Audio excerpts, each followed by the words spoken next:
Imam Shafi anasemaje? Idha almar'u la yalqaka illa takallufan fada'ahu, ikiwa mtu hawezi kuonana nawe, hawezi kufuatana nawe, hawezi kuzungumza nawe ila kwa taklifu. Umekuja lakini si ya kuita, unanipenda lakini sikupendi, unahangaika bure, sina haja nawe. Inatokea baadhi ya watu, kadri unavyojitahidi kumsogelea karibu upate kumuwili, kadri anavyochukua mikono yake akakusukuma upate kuwa mbali naye. Imam Shafi anasema ipo jamii hii tunaishi nayo.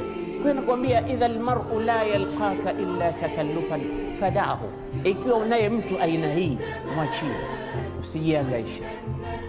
Unajikaribisha na kusukuma, unamwendea mbio yeye anakukimbia, unamkimbilia yeye anakukimbia.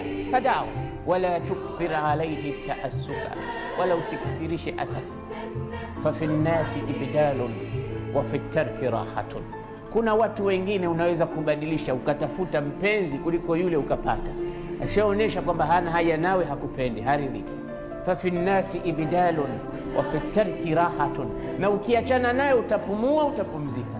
Wa fil qalbi sabrun lilhabibi wa in jafa, na katika moyo kuna kitengo maalum cha subra kwa umpendaye, hata kama utaona yalokuwa sio mazuri ya kukiridhi, kama anakupenda lakini na sabrun lilhabibi wa in jafa.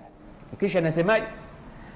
La kullu man tahwahu yahwaka qalbuhu, sio kila unayempenda na yeye anakupenda.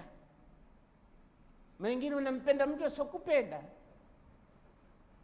La kullu man tahwahu yahwaka qalbuhu wala kullu man qad safaitahu laka qad safa, wala sio kila ulomsafiania na yeye kasafi nia yake kwa